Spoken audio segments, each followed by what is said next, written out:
ಸ್ನೇಹಿತರೆ, ನಮಸ್ಕಾರ. ಈ ಬಾರಿ ಮುಂಬೈ ಇಂಡಿಯನ್ಸ್ನ ಕ್ಯಾಪ್ಟನ್ ಆಗಿದ್ದಂತಹ ಹಾರ್ದಿಕ್ ಪಾಂಡ್ಯ ಗ್ರಹಚಾರವೇ ನೆಟ್ಟಿಗಿಲ್ಲ ಅನಿಸುತ್ತೆ. ಈ ಬಾರಿ IPLನಲ್ಲಿ ಮುಂಬೈ ಇಂಡಿಯನ್ಸ್ ಹೀನಾಯವಾಗಿ ನಿರ್ಗಮ ಒಂದು ಕಡೆ ಆದರೆ, ಮತ್ತೊಂದು ಕಡೆ ತಂಡದ ಸಾರಥ್ಯವನ್ನು ವಹಿಸಿಕೊಂಡಿದ್ದಂಥ ಹಾರ್ದಿಕ್ ಪಾಂಡ್ಯ ಅನುಭವಿಸಿದಂತಹ ಅವಮಾನ ಇನ್ನೊಂದು ಕಡೆ, ಜೊತೆಗೆ ಚಾಲೆಂಜಸ್ಗಳು ಕೂಡ ಮತ್ತೊಂದು ಕಡೆ. ಹೋಮ್ ಗ್ರೌಂಡ್ ವಾಂಖೆಡೆಯಿಂದ ಹಿಡಿದು ತನ್ನ ಮನೆ ಹೋಮ್ನವರೆಗೆ ಎಲ್ಲವೂ ಕೂಡ ಅವಮಾನ, ಅಪಮಾನ ಮತ್ತು ಎಲ್ಲೂ ಕೂಡ ಬೆಂಬಲಗಳು, ಆತ್ಮಸ್ಥೈರ್ಯವನ್ನು ಹೆಚ್ಚಿಸುವಂಥ ಕೆಲಸಗಳು ನಡೀಲೇ ಇಲ್ಲ. ಒಂದು ರೀತಿಯಲ್ಲಿ ನಿಂದನೆ, ಅವಮಾನ, ಅಪಮಾನಗಳಿಂದ ಪಾಂಡ್ಯ ಕುಸಿದು ಹೋಗಿದ್ದಾರೆ. ಜೊತೆಗೆ ತನ್ನ ವೈಯಕ್ತಿಕ ಜೀವನದ ಒಂದಷ್ಟು ಟೀಕೆ ಟಿಪ್ಪಣಿಗಳು ಮತ್ತು ಅಲ್ಲಿ ತನ್ನ ಪ್ರೇಯಸಿಯಿಂದ, ಪತ್ನಿಯಿಂದ ಎದುರಿಸ್ತಿರುವಂಥ ಒಂದಷ್ಟು ಸವಾಲುಗಳು. ಒಂದು ರೀತಿಯಲ್ಲಿ ಬಹುಶಃ ಪಾಂಡ್ಯಗೆ ಒಂದಲ್ಲ ಎರಡಲ್ಲ ಟೆನ್ಷನ್, ಎಲ್ಲ ರೀತಿಯಲ್ಲೂ ಕೂಡ ಟೆನ್ಷನ್ಸು.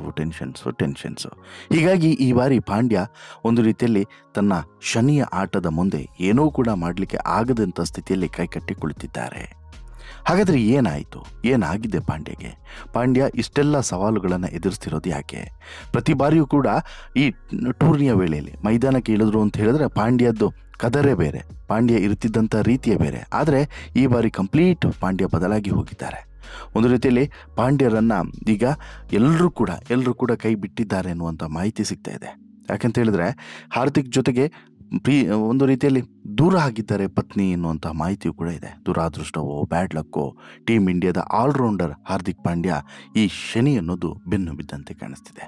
ಮುಂಬೈ ನಾಯಕತ್ವದ ವಿವಾದದಿಂದ ಹಿಡಿದು ಈಗ ತನ್ನ ವೈಯಕ್ತಿಕ ಬದುಕಿನವರೆಗೆ ಎಲ್ಲವನ್ನು ಕೂಡ ಒನ್ ಬೈ ಒನ್ ಕಳೆದುಕೊಳ್ತಿದ್ದಾರಾ ಪಾಂಡ್ಯ ಅನ್ನುವಂಥ ಪ್ರಶ್ನೆಯೂ ಕೂಡ ಮೂಡ್ತಿದೆ. ಹಾಗಾದರೆ ಹಾರ್ದಿಕ್ ಪಾಂಡ್ಯ ಬಾಳಲ್ಲಿ ನಡೀತಿರೋದೇನು? ಪತ್ನಿ ನತಾಶಾ ಒಂದು ರೀತಿಯಲ್ಲಿ ಎಲ್ಲವನ್ನು ಕೂಡ ಪಾಂಡ್ಯಗೆ ಸವಾಲಾಗಿ ಎದುರಾಗುವಂತೆ ಮಾಡಿದ್ದಾರಾ? ಪಾಂಡ್ಯ ಜೀವನದಲ್ಲಿ ಈಕೆ ಒಂದು ರೀತಿಯಲ್ಲಿ ದೊಡ್ಡ ಶನಿಯಾಗಿ ಕಾಡ್ತಾ ಇದ್ದಾರಾ? ಇವತ್ತು IPLನ ಕೆರಿಯರ್ನಲ್ಲಿ ಇಷ್ಟು ಹೊಡೆತವನ್ನು ಎದುರಿಸೋಕ್ಕೂ ಕೂಡ ಕಾನ್ಸಂಟ್ರೇಷನ್ ಮಾಡಲಿಕ್ಕೆ ಆಗದಿರುವಂಥ ಪರಿಸ್ಥಿತಿಗೆ ನತಾಶಾ ತಳ್ಳಿದ್ದಾರಾ? ಹೀಗೆ ಸಾಕಷ್ಟು ಪ್ರಶ್ನೆಗಳು ಕೂಡ ಕಾಡ್ತಿದ್ದಾವೆ. ಈ ಎಲ್ಲ ಪ್ರಶ್ನೆಗಳಿಗೂ ಕೂಡ ಉತ್ತರವನ್ನು ಹುಡುಕ್ತಾ ಹೋದಾಗ ಸಾಕಷ್ಟು ಇಂಟ್ರೆಸ್ಟಿಂಗ್ ವಿಚಾರಗಳು ಕೂಡ ಸಿಗ್ತಿದ್ದಾವೆ. ಅವೆಲ್ಲವನ್ನು ಕೂಡ ನಿಮ್ಮ ಮುಂದೆ ಇಡ್ತಾ ಹೋಗ್ತೀನಿ.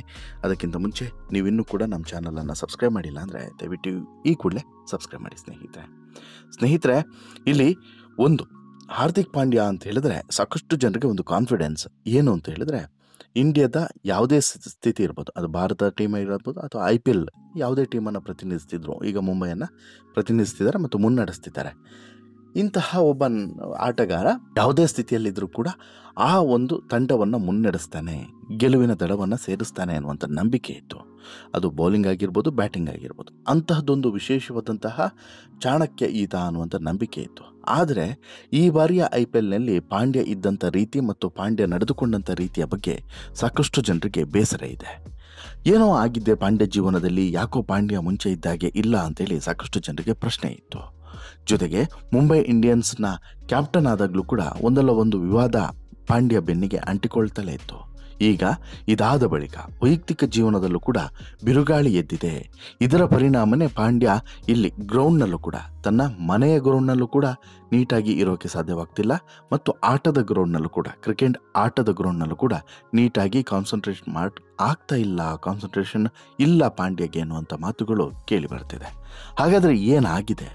ಜೀವನ ಪೂರ್ತಿ ಜೊತೆಗಿರುವಂತಹ ಮಾತು ಕೊಟ್ಟಿದ್ದಂಥ ಮಡದಿ ನತಾಶಾ ಡಿವೋರ್ಸನ್ನು ಕೊಡೋಕೆ ಮುಂದಾಗಿದ್ದಾರಾ ಅನ್ನುವಂಥದ್ದು ಈ ಇರುವಂಥ ಪ್ರಶ್ನೆ. ಒಂದು ವೇಳೆ ವಿಚ್ಛೇದನ ಕೊಟ್ಟಿದ್ದೇ ಆದಲ್ಲಿ ಹಾರ್ದಿಕ್ ಪಾಂಡ್ಯ ಅವರ 70% ಸಂಪತ್ತು ನತಾಶಾ ಪಾಲಾಗಲಿದೆ ಅನ್ನುವಂಥ ಮಾತುಗಳು ಕೂಡ ಕೇಳಿ ಬರ್ತಿದ್ದಾವೆ. ಇನ್ನೊಂದು ವರದಿಯ ಪ್ರಕಾರ ಇಲ್ಲ, ಈ ವಿಚಾರದಲ್ಲಿ ಪಾಂಡ್ಯ ಬುದ್ಧಿವಂತಿಕೆಯನ್ನು ಅನುಸರಿಸಿದ್ದಾರೆ ಅನ್ನುವಂತಹ ಮಾತುಗಳು ಕೂಡ ಕೇಳಿ ಬರ್ತಿದೆ. ಈಗ ಅಸಲಿ ವಿಚಾರಕ್ಕೆ ಬರೋದಾದರೆ, ಪಾಂಡ್ಯ ಭಾರತೀಯ ಕ್ರಿಕೆಟ್ ಜಗತ್ತಿನಲ್ಲಿ ಉತ್ತಮ ಆಲ್ರೌಂಡರ್ ಅನ್ನೋದರಲ್ಲಿ ಎರಡನೇ ಮಾತೇ ಇಲ್ಲ ಮತ್ತು ಹೆಚ್ಚು ಭರವಸೆಯನ್ನು ಹುಟ್ಟಿಸಿದಂಥ ಆಟಗಾರನೂ ಕೂಡ ಹೌದು. ಆದರೆ ಅದ್ಯಾಕೋ ಏನೋ ಈ ವರ್ಷ ಪಾಂಡ್ಯ ಗ್ರಹಗತಿಯೇ ಸರಿ ಇಲ್ಲ ಅಂತೇಳಿ ಕಾಣಿಸ್ತದೆ.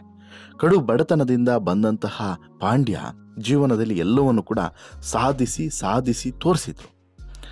ಟೀಮ್ ಇಂಡಿಯಾದಲ್ಲಿ ಸ್ಥಾನ, ಐಷಾರಾಮಿ ಜೀವನ ಎಲ್ಲವೂ ಕೂಡ ಚೆನ್ನಾಗಿತ್ತು. ಆದರೆ ಈಗ ಎಲ್ಲವೂ ಕೂಡ ಬದಲಾಗಿ ಹೋಗಿದೆ. ಒಂದು ಕಡೆ ಕ್ರಿಕೆಟ್ ಜೀವನದಲ್ಲಿ ಫೇಲ್ ಆದರೆ, ಮತ್ತೊಂದು ಕಡೆ ವೈಯಕ್ತಿಕ ಜೀವನದಲ್ಲೂ ಕೂಡ ಫೇಲ್ ಆಗಿದ್ದಾರೆ ಪಾಂಡ್ಯ ಅನ್ನುವಂಥ ಮಾಹಿತಿ ಸಿಗ್ತಾ ಇದೆ. IPL ಸೀಸನ್ 17 ಅಂತ್ಯದ ಕಂಡಂಥ ಬೆನ್ನಲ್ಲೇ ಹಾರ್ದಿಕ್ ಪಾಂಡ್ಯ ಬಾಳಲ್ಲಿ ಬಿರುಗಾಳಿ ಎದ್ದಿತ್ತು. ಸುಖ ಸಂಸಾರದಲ್ಲಿ ಅಲ್ಲೋಲ ಕಲ್ಲೋಲ ಸೃಷ್ಟಿಯಾದ ಬೇಸರದ ಸುದ್ದಿ ಹೊರಬಿದ್ದಿದೆ. ಪತ್ನಿ ನತಾಶಾ ಹಾರ್ದಿಕ್ ಪಾಂಡ್ಯ ನಡುವೆ ವೈಮನಸ್ಸು ಶುರುವಾಗಿದೆ ಅನ್ನುವಂಥ ಮಾಹಿತಿ ಸಿಗ್ತಾ ಇದೆ. ಪರಸ್ಪರ ಇಬ್ಬರು ಕೂಡ ದೂರ ಉಳಿದಿದ್ದಾರೆ ಅನ್ನುವಂಥ ಸುದ್ದಿಯೂ ಕೂಡ ಹೊರಬಿದ್ದಿದೆ. ಅಷ್ಟೇ ಅಲ್ಲ, ಹಾರ್ದಿಕ್ ಮನೆ ತೊರೆದಿರುವಂಥ ನತಾಶಾ ಪ್ರತ್ಯೇಕವಾಗಿ ವಾಸವನ್ನು ಮಾಡ್ತಿದ್ದಾರೆ ಅನ್ನೋದು ಕೂಡ ಗೊತ್ತಾಗಿದೆ. ನತಾಶಾ ಹಾರ್ದಿಕ್ ಬೆಂಬಲಿಸಿ ಏನೂ ಮಾತನಾಡದೆ ಮೌನಕ್ಕೆ ಶರಣಾಗಿದ್ರು. ಜೊತೆಗೂ ಈ ಬಾರಿ IPL ಟೂರ್ನಿಯಲ್ಲೂ ಕೂಡ ಕಾಣಿಸಿಕೊಳ್ಳದೆ ಹಾರ್ದಿಕ್ ಅವರಿಂದ ದೂರನೇ ಇದ್ರು ನತಾಶಾ. ಸದ್ಯ ಹಾರ್ದಿಕ್ ಮತ್ತು ನತಾಶಾ ಡಿವೋರ್ಸ್ ಬಗ್ಗೆ ಎಲ್ಲೂ ಕೂಡ ಅಧಿಕೃತವಾಗಿ ಮಾತನಾಡಿಲ್ಲ. ಆದರೆ ನತಾಶಾ ತಮ್ಮ ಇನ್ಸ್ಟಾದಲ್ಲಿ ಹಾರ್ದಿಕ್ ಪಾಂಡ್ಯ ಹೆಸರನ್ನು ತೆಗೆದಿರುವಂಥದ್ದು ಇದೆಲ್ಲದಕ್ಕೂ ಕೂಡ ಪುಷ್ಟಿ ನೀಡುವಂತೆ ಮಾಡಿದೆ.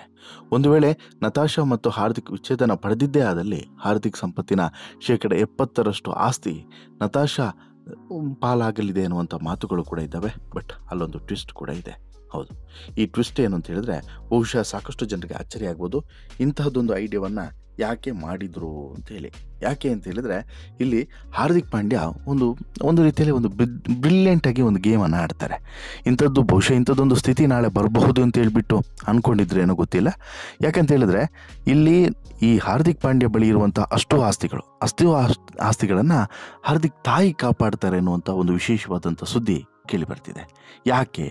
ಒಂದು ವೇಳೆ ಹಾರ್ದಿಕ್ ಪಾಂಡ್ಯ ಏನಾದರೂ ಪತ್ನಿ ನತಾಶಾ ವಿಚ್ಛೇದನ ನೀಡಿದರೆ ಆ ಸಂದರ್ಭದಲ್ಲಿ ಆಸ್ತಿಯಲ್ಲಿ 70% ಪಾಲು ನೀಡಬೇಕಾಗುತ್ತೆ ಅನ್ನುವಂಥ ಮಾಹಿತಿ ಇತ್ತು. ಆದರೆ ಹಾರ್ದಿಕ್ ಮತ್ತು ನತಾಶಾ ನಡುವೆ ನಿಖರವಾಗಿ ಏನಾಗಿದೆ ಅನ್ನೋದು ಯಾರಿಗೂ ಕೂಡ ಗೊತ್ತಿಲ್ಲ. ಆದರೆ ಒಂದು ವೇಳೆ ತಮ್ಮ ಇನ್ಸ್ಟಾ ಅಕೌಂಟ್ನಲ್ಲಿ ತೆಗೆದಿದ್ದು ಇದೇ ಕಾರಣಕ್ಕೆ ಮತ್ತು ಇದಾದ ಬಳಿಕ ವಿಚ್ಛೇದನಕ್ಕೂ ಕೂಡ ಇವರಿಬ್ಬರು ಕೂಡ ಮುಂದಾಗಿದ್ದಾರೆ ಅನ್ನೋದು ಪಕ್ಕಾ ಆಯಿತು ಅಂತ ಹೇಳಿದ್ರೆ ಆಗ ಇಲ್ಲಿ ಆಸ್ತಿಯಲ್ಲಿ ಪಾಲನ್ನು ಕೊಡಬೇಕಾಗುತ್ತೆ. ಆದರೆ ಈ ಪಾಲನ್ನು ಸೊಸೆಯ ಪಾಲು ಆಗದಂತೆ ಹಾರ್ದಿಕ್ ತಾಯಿ ನಳಿನಿ ಪಾಂಡ್ಯ ಕಾಪಾಡ್ತಾರೆ ಅನ್ನೋದು ಸದ್ಯಕ್ಕೆ ಸಿಕ್ಕಿರುವಂಥ ಟ್ವಿಸ್ಟ್. ಹಾರ್ದಿಕ್ ಪಾಂಡ್ಯಗೆ ಮೊದಲೇ 6th ಸೆನ್ಸ್ ಇತ್ತೋ ಏನೋ ಗೊತ್ತಿಲ್ಲ. ಮುಂದೆ ಈ ರೀತಿ ಒಂದು ನಡಿಬಹುದು ಅನ್ನೋಂಥ ಮಾಹಿತಿ ಇತ್ತೇನೋ ಗೊತ್ತಿಲ್ಲ. ಅದಕ್ಕೆ ತನ್ನ ಹೆಸರಿನಲ್ಲಿ ಇದುವರೆಗೆ ಯಾವುದೇ ಆಸ್ತಿಯನ್ನು ಮಾಡ್ಕೊಂಡಿಲ್ವಂತೆ. ಎಲ್ಲ ಆಸ್ತಿಯನ್ನು ತನ್ನ ತಾಯಿ ನಳಿನಿ ಪಾಂಡ್ಯ ಮೇಲೆ ಮಾಡಿದ್ದಾರೆ. ಕಾರಿನಿಂದ ಮನೆಯವರೆಗೂ ಕೂಡ ಎಲ್ಲವೂ ಕೂಡ ತಾಯಿ ಹೆಸರಿನಲ್ಲಿದೆ. ಕಾರಿನಿಂದ ಮನೆಯವರೆಗೆ ಯಾವುದನ್ನು ಕೂಡ ಪಾಂಡ್ಯ ಇಟ್ಕೊಂಡೇ ಇಲ್ಲ. ಅಲ್ಲದೆ ತಂದೆ ಮತ್ತು ಸಹೋದರ ಹೆಸರಲ್ಲೂ ಕೂಡ ಆಸ್ತಿಗಳು ಇದೆ. ಆದರೆ ಪಾಂಡ್ಯನ ಹೆಸರಲ್ಲಿ ಏನೂ ಕೂಡ ಇಲ್ಲ ಅನ್ನುವಂಥದ್ದು ಈಗ ಸಿಕ್ಕಿರುವಂಥ ಇನ್ಫಾರ್ಮೇಷನ್. ಹೀಗಾಗಿ ಪಾಂಡ್ಯ ಯಾರಿಗೂ ಯಾವುದೇ ಆಸ್ತಿಯನ್ನು ಕೊಡುವಂತೆ ಇಲ್ಲ ಅನ್ನೋದು ಈಗ ವೈರಲ್ ಆಗ್ತಿದೆ. ಇದರ ಜೊತೆಗೆ ಹಾರ್ದಿಕ್ ಆಸ್ತಿಯನ್ನು ತಾಯಿ ಕಾಪಾಡ್ತಾರೆ ಅನ್ನೋದು ಈಗ ದಿಟ್ಟವಾಗಿದೆ. ಸೆರ್ಬಿಯಾ ದೇಶ ನತಾಶಾ ತಮ್ಮ ಜೀವನಾಂಶವನ್ನು ಪಾಂಡ್ಯರಿಂದ ಪಡೆಯುವಂಥ ಉದ್ದೇಶಕ್ಕೋಸ್ಕರ ಸರ್ಬಿಯನ್ ಕರೆನ್ಸಿ ದಿನಾರ್ನಲ್ಲಿ ಪಡೆದುಕೊಂಡ್ರೆ 70% ಅವರ ಕೈ ಸೇರಬೇಕಾಗ್ತದೆ. ಯಾಕಂತ ಹೇಳಿದ್ರೆ ಅವರು ಸೆರ್ಬಿಯಾದಲ್ಲಿ ಸದಕ್ಕಿದ್ದಾರೆ. ಆದರೆ ಆಸ್ತಿಯೆಲ್ಲ ಹಾರ್ದಿಕ್ ತಾಯಿ ಹೆಸರಲ್ಲಿ ಇರೋದ್ರಿಂದ ಯಾವ ರೀತಿಯಲ್ಲೂ ಕೂಡ ಪಾಲನ್ನು ಕೊಡಬೇಕಾಗಿಲ್ಲ. ಕಾರಣ ಏನು ಅಂತ ಹೇಳಿದ್ರೆ ಹಾರ್ದಿಕ್ ಆಸ್ತಿ ಅಲ್ಲ, ಅದು ಅವರ ತಾಯಿಯ ಆಸ್ತಿ. ಇಂಥದ್ದೊಂದು ಬ್ರಿಲಿಯಂಟ್ ಗೇಮನ್ನು ಹಾರ್ದಿಕ್ ಪಾಂಡ್ಯ ಮಾಡಿರೋದ್ರಿಂದ ಸಹಜವಾಗಿ ಈ ಆಸ್ತಿಯು ಕೂಡ ಉಳಿದಿದೆ ಅನ್ನೋದು. ಇನ್ನು ಹಾರ್ದಿಕ್ ಒಬ್ಬರಿಬ್ಬರು ಜೀವನದಲ್ಲಿ ಆಟವನ್ನು ಆಡಿಲ್ಲ.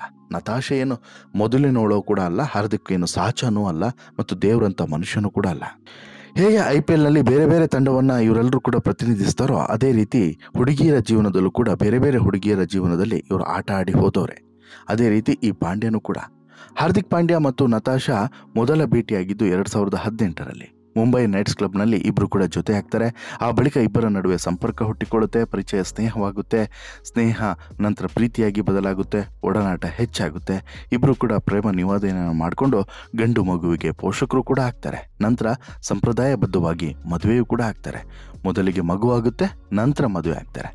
ಆದರೆ ಇವರಿಬ್ಬರು ಕೂಡ ಈಗ ವಿಚ್ಛೇದನವನ್ನು ಮಾಡ್ಕೊಳ್ತಿರೋದು ಮಾತ್ರ ವಿಚಿತ್ರ. ಇನ್ನು ಇದಕ್ಕಿಂತ ಮುಂಚೆ ಯಾರು ಈ ಹಾರ್ದಿಕ್ ಪಾಂಡ್ಯ ಇದನ್ನಲ್ಲ, ನತಾಶಾಗೂ ಮುಂಚೆ ಸಾಕಷ್ಟು ಜನರ ಜೊತೆಗೆ ಡೇಟನ್ನು ಮಾಡಿದ್ದ ಅನ್ನೋದು ಈಗ ಗೊತ್ತಾಗ್ತಿರುವಂಥ ವಿಚಾರ.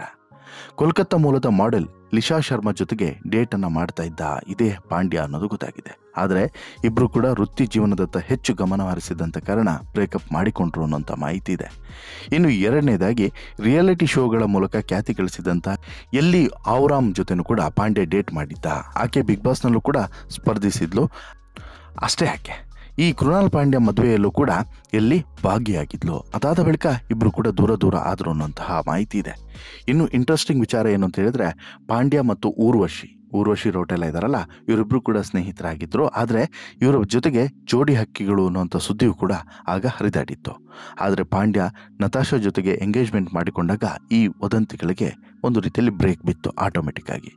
ಇದರ ನಡುವೆ ಇಶಾ ಗುಪ್ತಾ ಜೊತೆಗೂ ಕೂಡ ಇದೇ ಪಾಂಡ್ಯ ಹೆಸರು ತಳುಕೆ ಹಾಕಿಕೊಳ್ತು. ಇಬ್ಬರು ಕೂಡ ಪಾರ್ಟಿಯಲ್ಲಿ ಭೇಟಿಯಾಗಿ ಸ್ನೇಹಿತರಾಗಿದ್ದರು. ಆದರೆ ಇಬ್ಬರ ನಡುವಿನ ಸಂಬಂಧದ ಬಗ್ಗೆಯೂ ಕೂಡ ಸುದ್ದಿಗಳು ಹರಿದಾಡಿತ್ತು.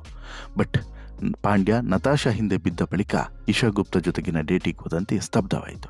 ಹೀಗೆ ಒಂದಲ್ಲ ಎರಡಲ್ಲ, ಈ ಪಾಂಡ್ಯ ವಿಚಾರದಲ್ಲಿ ಸಾಕಷ್ಟು ಹುಡುಗಿಯರ ಹೆಸರು ಬಂದು ಹೋಗಿರೋದಂತೂ ವಿಚಿತ್ರ. ಹಾಗೇನೆ ಪಾಂಡ್ಯ ಇಲ್ಲಿ ಕೊನೆಗೆ ನತಾಶಾ ಜೊತೆಗೆ ಲಾಕ್ ಆಗ್ತಾರೆ, ಕಾರಣ ಒಂದು ಮಗುವಾದಂಥ ಕಾರಣಕ್ಕೋಸ್ಕರ.